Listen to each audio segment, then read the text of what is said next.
গুৰু আৰু ধৰ্ম এক আধ্যাত্মিক চেতনালব্ধ জ্ঞান আলোকৰ প্ৰচাৰ প্ৰসাৰে আৰু একান্ত প্ৰয়োগে প্ৰজন্মবোৰৰ দোষ দূৰীকৰণ বা পৰিশোধন প্ৰক্ৰিয়া সাধিত কৰে।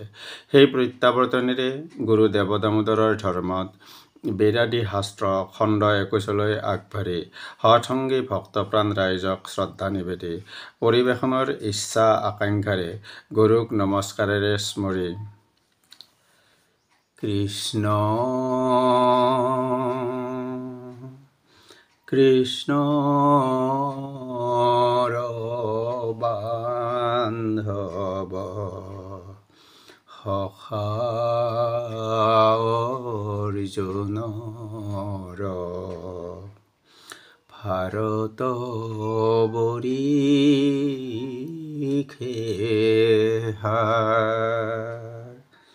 কৃষ্ণৰ বান্ধৱ সখা অৰ্জুনৰ ভাৰতবৰ্ষে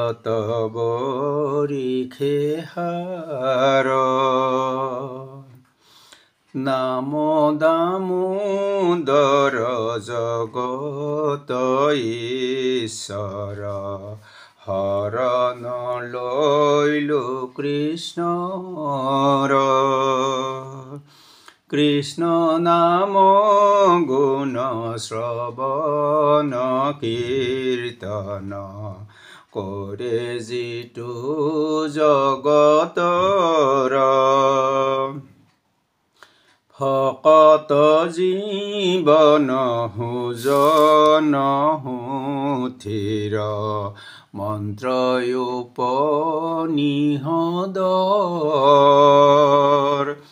তুমি বেদান্তৰ দ্বাৰকা শৰীৰ হব তুমি বৈকুণ্ঠৰ পূৰ্ণ ব্ৰহ্ম ৰূপ পুৰুষ কৃষ্ণৰ মৰণে কহে ভীষ্মৰ কৃষ্ণ নাম ধৰা মোক্ষ প্ৰাপ্তি লভা ভাগৱত তত্ত্বসাৰ পূজন ব্ৰহ্মাৰ শিৱৰ সংস্কাৰ কৰণ পূজা কৃষ্ণৰ নৱজন যত কৰা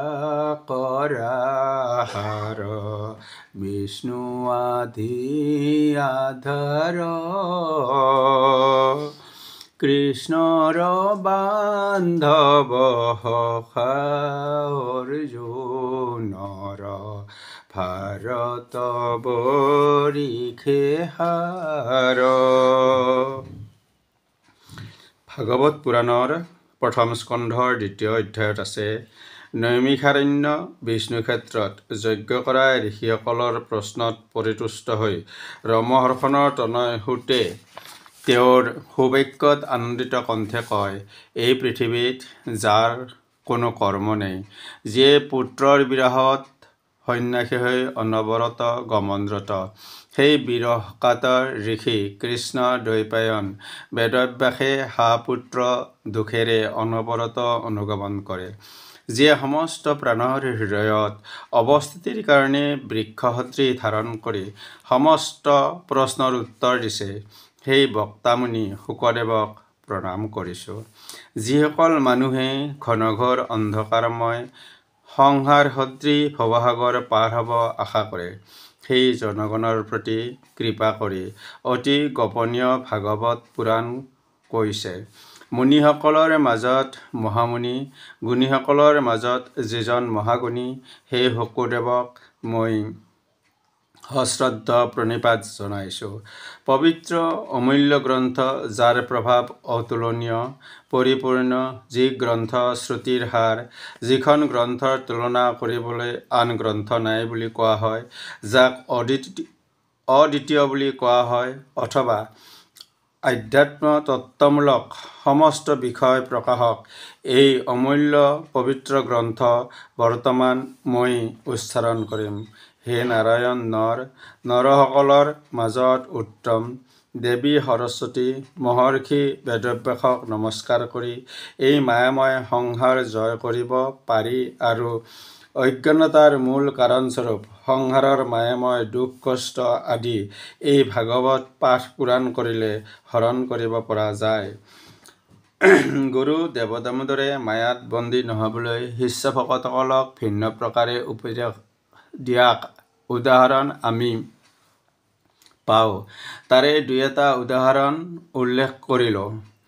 গুৰুলীলাত আছে, দামোদৰ আগে পত্নী মৰিবাৰ শংকৰে পাছে পুছিলা। দামোদৰে বোলে কালৰূপে হৰি সংসাৰিলে সমুদায়। হৰি যি কৰিবে তাক নিবাৰিবে আনৰ শকতি নাই। অৰ্থাৎ ঈশ্বৰৰ ইচ্ছামতে সেয়া সংসাৰৰ ভালৰ বাবেই কৰে। জ্ঞানলব্ধবোৰে সেইবোৰ বুজি পায়। আকৌ ৰজা পৰীক্ষিত নাৰায়ণে সূচকৰ বাক্য ধৰি গুৰু দেৱদামোদৰক ৰাজ্যৰ বাহিৰ কৰি দিয়াত ৰাজ্যৰ প্ৰজাসকলে গুৰুৰ চৰণত পৰি কান্দিব ধৰাত গুৰুৱে নিৰ্মোহভাৱে কৈছিল, আমাকো কৰিলে দেশ নিকাল নৃপতি কানি কাণ্ঠা গান্ধি হবে চলিও সম্প্ৰতি। আৰু ঐতে থাকিতে নালাগে শুনিতে নৃপৰূপে ঈশ্বৰে আদেশ কৰিলে। এই পদভাগীয়ে বহুত তত্ত্ব কথা উল্লেখ কৰিছে। প্ৰথম কথা, বিপদ বিঘিনিত স্থিতপ্ৰজ্ঞ লোক হতাশ নহয়, কষ্ট অনুভৱ নকৰে, নিৰ্বিকাৰ নিৰ্লিপ্ততাৰে কামবোৰ কৰে, ক্ষোভ আক্ষেপ ইত্যাদি ভাৱ নাথাকে। দ্বিতীয়তে, সূচকৰ কথা শুনি বিচাৰ বিবেচনা নকৰি কাৰ্যৰ সিদ্ধান্ত লোৱা ৰজাৰ বিপদ আহে, ঈশ্বৰৰ ওচৰত দোষী হয়, সেইমতে ফল লাভ হয়। তৃতীয়তে, ভাল বেয়া সুখ দুখ ঈশ্বৰৰ আদেশ নিৰ্দেশ বুলি মানি ল'লে শান্তি থাকে। চতুৰ্থতে, বিষ্ণু অংশ দেৱদামোদৰৰ ৰাজ্যৰ বাহিৰলৈ যোৱাৰ পিছতে পৰীক্ষিত নাৰায়ণৰ ৰাজ্যত নানা প্ৰাকৃতিক দুৰ্যোগ আৰু যৱনৰ আক্ৰমণ সংঘটিত হয়। বিষ্ণু য'ত থাকে তাত দুষ্কাৰ্য প্ৰাকৃতিক দুৰ্যোগ ধ্বংসমূলকভাৱে নহয়। অৰ্থাৎ সৎ চিন্তা ভাৱনাত ঈশ্বৰ ভক্তিত হৃদয়ত থকা বিষ্ণু ক্ৰিয়াশীল হৈ থাকে। আকৌ ভাগৱত পুৰাণলৈ আগবাঢ়ি গৈছোঁ। সুতে ঋষিসকলৰ প্ৰশ্নৰ উত্তৰত কয়, হে মুনিসভ, আপোনালোকৰ এই সুন্দৰ শান্তিদায়ক পূৰ্ণ প্ৰশ্নই সঁচাকৈ মোৰ চিত্ত বিমোহিত কৰিছে। আপোনালোকে মোক শ্ৰীকৃষ্ণ বিষয়ক প্ৰশ্ন কৰিছে। শ্ৰী ভগৱানৰ প্ৰতি ভক্তি প্ৰদৰ্শন কৰাই সংসাৰৰ জীৱৰ পৰম ধৰ্ম। ভক্তিক প্ৰতিহত কৰা নাযায়। ভগৱানৰ প্ৰতি ভক্তি কৰিলেহে আত্মাৰ সম্যকভাৱে প্ৰসন্নতা লাভ হয়। ভগৱান বাসুদেৱৰ প্ৰতি ভক্তি থাকিলে জীৱ সমাজৰ বৈৰাগ্য আৰু অহেতুক জ্ঞানৰ সঞ্চাৰ ঘটে। সকলো ধৰ্ম প্ৰথমৰ পৰা সুস্থৰূপে অনুষ্ঠিত হ'লেও যদি কৃষ্ণৰ কথা শুনি ভক্তসকলৰ ভক্তি উৎপন্ন নহয়, তেতিয়া তাকেই পণ্ডশ্ৰম বুলি কোৱা হয়। প্ৰবৃত্তি আৰু নিবৃত্তিক কোৱা হয় ধৰ্মৰ ফল। ভোগৰ ফল বুলিলে মাত্ৰ ইন্দ্ৰিয় সমূহক চৰিতাৰ্থ কৰাকে বুজা নাযায়। সমস্ত ইন্দ্ৰিয় উপভুক্ত নহয়। এই ক্ষেত্ৰত কোৱা যায়, যিয়ে যিখিনি জীৱনকাল ব্যাপী ধাৰণ কৰা সম্ভৱ নহয়, ঠিক সিমানখিনিয়ে গ্ৰহণ কৰিব লাগে। ইয়াৰ অতিৰিক্ত গ্ৰহণযোগ্য নহয়। তত্ত্ববিদসকলে তাক তত্ত্ব বুলি কয়, যি অদ্বিতীয়, যি একক জ্ঞান। এই একক জ্ঞানৰ স্বৰূপক পৰমাত্মা বোলা হয়। সেই পৰম ব্ৰহ্মৰূপ আনন্দ সদৃশ জ্ঞানলাভ কৰি মুনিসকলে বৈৰাগ্য ভক্তিৰে পবিত্ৰ বিশুদ্ধ হৃদয়েৰে পৰম শুদ্ধ পৰম আত্মাক নিজে উপলব্ধি কৰে, প্ৰত্যক্ষ কৰে। এই সন্দৰ্ভত উল্লেখনীয় গুৰু দেৱদামোদৰৰ পাটবসী সত্ৰত ঘটা ঘটনা এনেধৰণৰ। চাৱল ভকত এক নামত কৃষ্ণাই হৰি কথা শুনে তথা আনন্দ জোৰাই ভকতে পুছিলে কহিবাক নপাৰায়। গুৰু দামোদৰদেৱে এইজন ল'ৰা কৃষ্ণৰ অন্তৰত ভকতৰ লক্ষণ দেখি তেওঁক সুধিলে কাৰ প্ৰসংগ হৈ গ'ল। কৃষ্ণই একো ক'ব নোৱাৰিলে। দুচকুৰে লো বয় আৰু দণ্ডৱতে গুৰুক সেৱা কৰিলে। তেতিয়া গুৰুদেৱে কৃষ্ণক ক'লে আজিৰ পৰা তোমাৰ নাম কৃষ্ণানন্দ হ'ল। সেই দিনৰ পৰা সেই শিশুই ভকতৰ সকলো প্ৰশ্নৰ উত্তৰ দিব পৰা হ'ল। ইয়াৰ পৰা বুজিব পাৰি ভক্তি আৰু গুৰুৰ আশীৰ্বাদত মানুহ জ্ঞানী হয়, তত্ত্বদৰ্শী জ্ঞানী হয়। শ্ৰী গৰুড় পুৰাণৰ সপ্তচত্বৰিংশত অধিক শততম অধ্যায়ৰ হৰিবংশ বৰ্ণনত কৃষ্ণ মাহাত্ম্য উত্তম ৰূপে প্ৰকাশিত হৈছে। বসুদেৱৰ ঔৰসত দৈৱকীৰ গৰ্ভত বাসুদেৱ, কৃষ্ণ আৰু বলদেৱৰ জন্ম হয়। ভূমণ্ডলত অধৰ্ম নিৰসন কৰি ধৰ্ম সংস্থাপনৰ নিমিত্তে এওঁলোক অৱতীৰ্ণ হৈছিল। কৃষ্ণই গাৰ্হৰূপে স্তনপান কৰি পুতনাক যমসদনলৈ প্ৰেৰণ কৰিছিল। মহাবল কৃষ্ণই